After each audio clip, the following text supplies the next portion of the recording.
let's see how you can create a private repository to store your Java projects. And each Java project can be created and edited using the Eclipse IDE tool. Okay, let's see how we can do that. First of all, log into your GitHub account and make sure your account is actually educational, so you can create a private repository. So now, first of all, let's go to click on plus over here and say new repository. So over here, I'm going to create a repository which is going to store a number of Java projects. For example, if you're studying the course ECS 2030, you can simply put, for example, 2030 like that. Or you can just put any, we can just put workspace 2030. It's completely up to you. Okay, for now, why don't I simply say 2030? Okay, so it's going to be the 2030 workspace. Okay, and then I'm going to make it private. Okay, and then as a good practice, you should also include a README file to put in introduction for your projects, for your repository. And for the ignore, I'm just going to ignore that for now, but I'm going to show you how you can exclude certain files that you don't want to really commit to, you don't want to push back to the online repository. For example, the bin folder for each Eclipse project. So I can say create repository. And so now I do have a 2030 workspace. Okay, what I will do is I will now go back to my local IDE over here, GitHub desktop, and then I'm going to clone that particular private repository online. And to do that, I forgot I should really come back here and say I want to clone or download, right? So I will click on clone or download. You can definitely try this option here if you can just automatically launch your GitHub desktop, the panel for cloning your repository. Or let's do it manually. Click on the link and right click and say copy the URL. Let's go back to your GitHub IDE, and then you can say file and then clone repository. And then we're going to say under URL tab, and then for URL, we're going to paste the URL that we just copied. And now for workspace, let's say over here, I do have a folder called 2030, under which I'm going to have a repository folder called 2030 workspace, right? So under 2030, other subfolders can store other stuff, maybe slides or other lecture notes for your 2030 course. Okay, that's kind of the plan I have in mind. In your case, you can feel free to adapt to your own preference. Okay, so now what I will do is let's go back here, and then we'll choose the workspace to be 2030 and say open.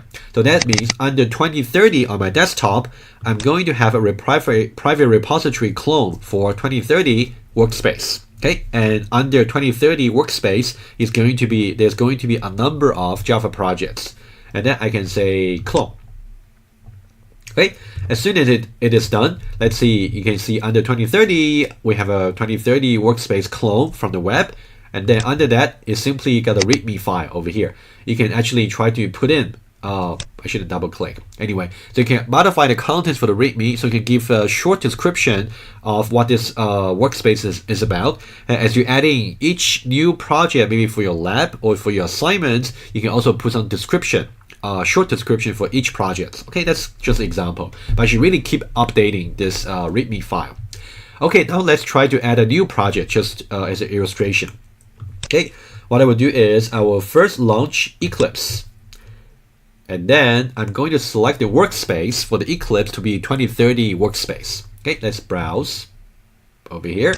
And then what I will do is I will go to my desktop, and then I will go inside 2030, and then I will choose 2030 workspace. And then I will say open. Okay, and then I will say launch. So that's going to be my workspace for all the Java projects. Okay, and then I'll go to the workbench, and then over here, let's create a new Java projects. So I can go File, New, Java Projects. Okay, over here I can say, for example, Hello World. Okay, Hello World, and then I can say Finish. Okay, as soon as I'm done, let's just try to check the directory structure. So over here, you can see that under the repository 2030 workspace, we have a subfolder for our new Java project Hello World, and currently the bin for Java code, Java bytecode, and also source for the Java classes are simply just empty. Okay, so we'll see that later on, whenever we add any new Java class into the source folder, some corresponding bytecode.class file will also be put in the bin folder. However, somehow the GitHub is smart enough to figure out the bin folder should be excluded, so that we don't have to add in any exclusive rule to that. Okay, so what we're gonna do is we gotta go over here to say under source, and we're going to create a new class. Okay, let's say hello world tester, and then we'll say choose the main method and say finish. Okay. And then we simply put something to print out. System.out.println. And then I'll say hello world. Okay, over here, and then make sure it can execute and get my expected output, which is hello world. And say run as Java application. Okay, hello world over here. Good. So now if I go back to my GitHub desktop over here, so these are the stuff you can simply just also commit and push to your GitHub account. Basically, these are just the settings of your Eclipse projects. You can just also push them back to your online. Okay. So now I will simply say summary over here. I will just say hello world, print message. And for detail, you can just add more description. I'll leave that to you. And we can say commit. And then we'll push to online, right? Remember, commit and push. Okay, as soon as I'm done with this, let's go back to the web browser over here and refresh the page. You will see that over here, there has been a Hello World project over here, and we got settings, we got source, we got all sorts of stuff over here. So everything, including the source code of your Java file, you can see which is Java World Tester. You can click on that, and then it shows you very nicely the layout of your Java file. Not only that, if you go back here, you can see for the Hello World, you also keep the settings of your projects, which is nice to keep. They don't take that much space anyway. Okay. So what I would do now is I'm going to just change this a little bit to say rather than hello world. So I'm going back to my local desktop, the Eclipse IDE. I'll say hello GitHub. So let's say, of course, every time if you make some meaningful changes to your Java code, you can always commit and push the change back to your GitHub account online. Okay.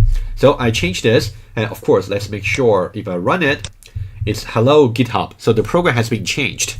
So let's commit and push the new change to the web. So what I will do is I'll go back to changes over here. You can see that it shows me exactly here. So you can see the orange color here is the current version Hello World, and the green version is the new change to be committed. Okay, so I changed from world into GitHub. So what I will do is I'll say new hello message, and then I'll say from world to GitHub. Okay, and then I would say commit, and then remember to push.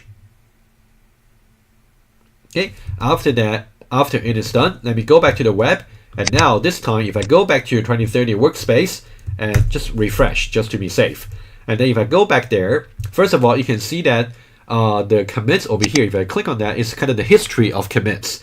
Initial version over here, and that's the first version where we had our hello world over here. You can see that at the end is a hello world, right?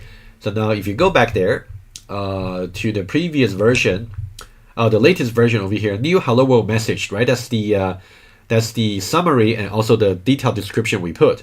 If you click on that, it's going to show you the thing you changed, which was from world into GitHub. So you can see it's a very nice way to keep track of the changes to your software, so you can always back up your project properly. Okay, so that one's done. So what we'll do is, let me show you one more thing.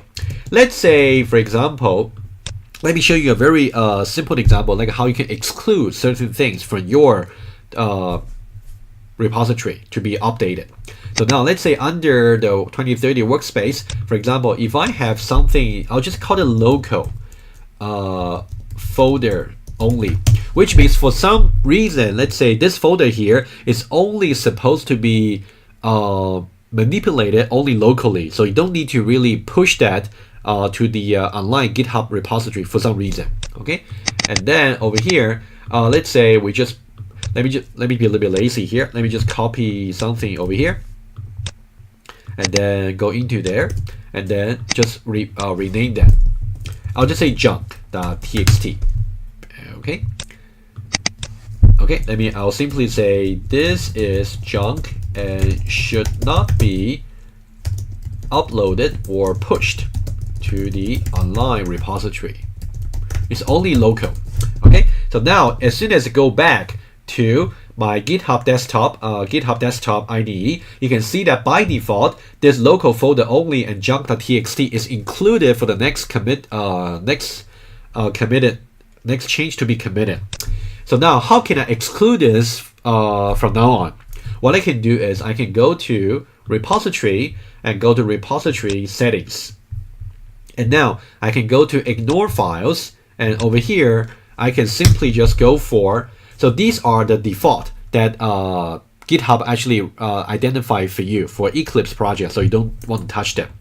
All I can do is I can add a new rule over here. For example, I can say local folder only. I can put a folder name over here. So that means everything under this folder is going to be excluded for the future commits. I said save. You can see that one has been excluded. And because we modified it ignore, so this is the new thing we're going to commit. Okay. So now I'll simply say summary. I would say exclude. I'll just say ignore local folder. Okay, and then I can say commit, and then I can say push. Okay, once it is done, let's just go back here and go back to our 2030 workspace repository. And now if we refresh, you can see that the local folder only folder is not pushed to here because it was ignored. And at the same time, if you look at the git ignore file, the local folder only has been updated, right? So that's kind of the thing you can also make use of. But of course, if you only store, let's say, only Java projects inside this workspace folder, you may not need this feature here. But I'm just showing you, just in case, if there's any stuff you only want to store locally, but not really on your online repository, this is what you can do to exclude by using the ignore feature.